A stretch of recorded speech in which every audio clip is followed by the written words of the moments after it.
I wore this when I won the Golden Pumps for the Gay Golden.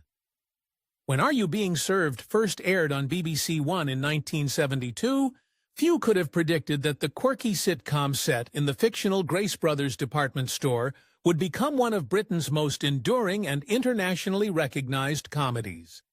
Created by Jeremy Lloyd and David Croft, the series ran for 10 seasons until 1985, followed by a spin-off series, Grace and Favor, known as Are You Being Served Again in the U.S., and a feature film. Its influence on British television comedy is undeniable, and its legacy, though now the subject of renewed scrutiny, remains a rich part of the UK's comedic heritage. A department store like no other. Tonight is the first time you've been free, if you know what I mean, for a long time. You've been working very hard. Yes, that's true, yes. Doing what? Set entirely within the walls of a somewhat antiquated London department store, Are You Being Served revolved around the staff on the clothing floor. The series leaned heavily into workplace satire, social hierarchy, and innuendo-driven humor. From the perpetually befuddled store owner to the various floor managers, sales staff, and maintenance workers, the show presented a microcosm of British society, one that viewers found both familiar and absurd. The ensemble cast was key to the show's success. Each character was distinct and memorable.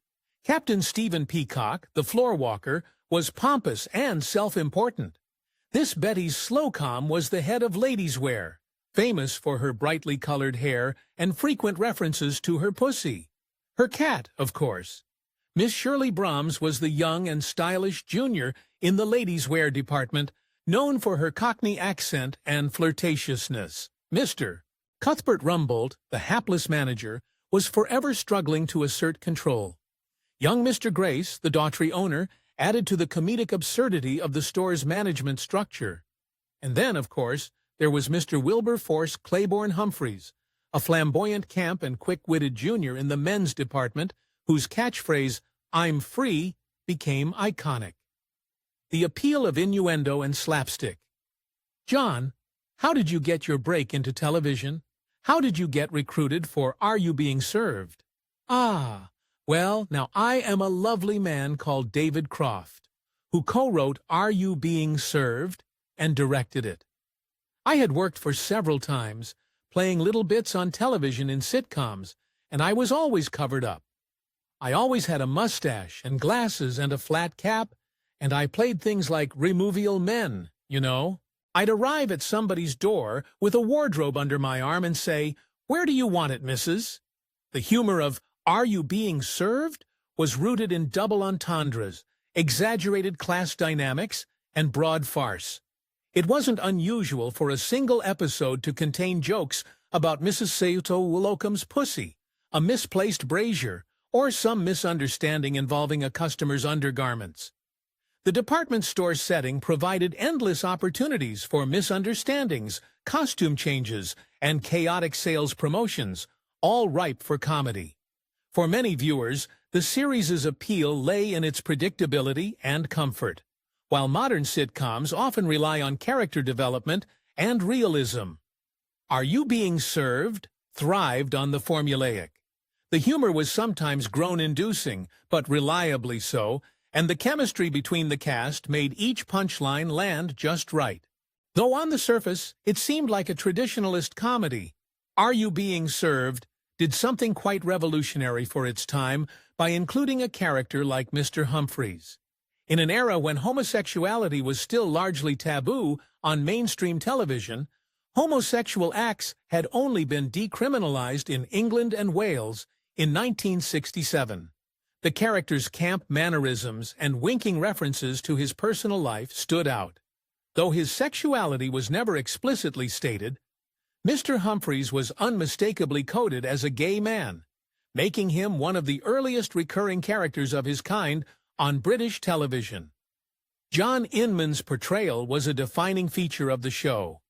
He gave Mr. Humphreys a physicality that bordered on pantomime, with quick asides, expressive hand gestures, and suggestive looks that made him a favorite with audiences in the UK and abroad. In fact, Mr. Humphries became a beloved figure in many parts of the world, particularly in the United States, Australia, and Canada, where Are You Being Served found a loyal fan base through syndication.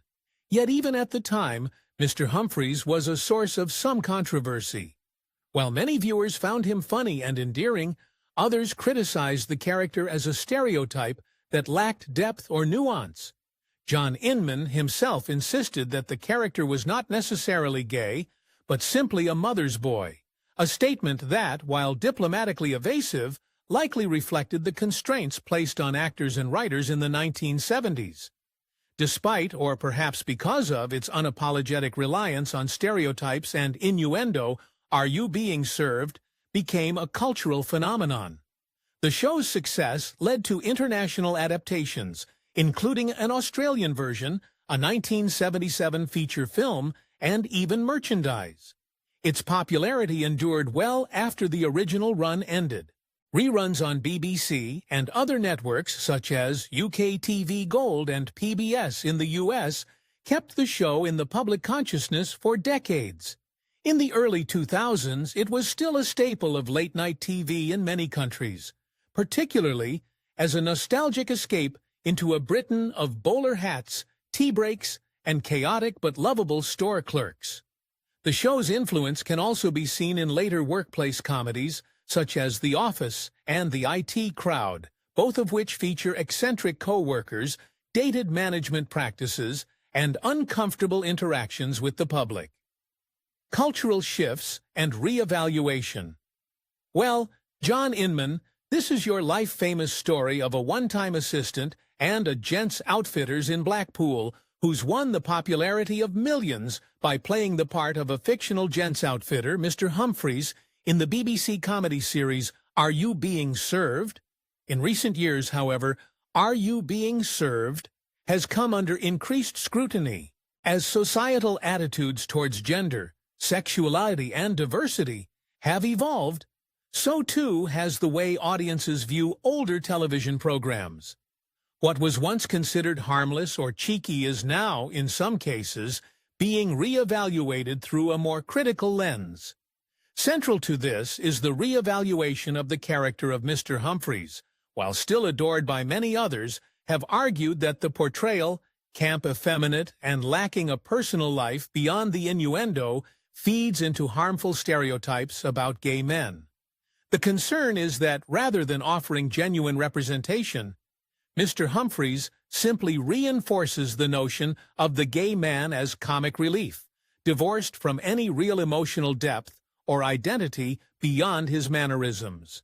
This has led to a situation where several broadcasters have opted not to air reruns of Are You Being Served or have moved the show to late-night slots. Some digital channels that once featured the series regularly have quietly dropped it from their schedules, in part due to complaints about the stereotyping of Mr. Humphries. While the BBC itself has not issued a blanket ban, the trend points to a broader caution within broadcasting when dealing with legacy content that no longer aligns with modern values. The decision to limit or cease reruns has sparked a lively public debate.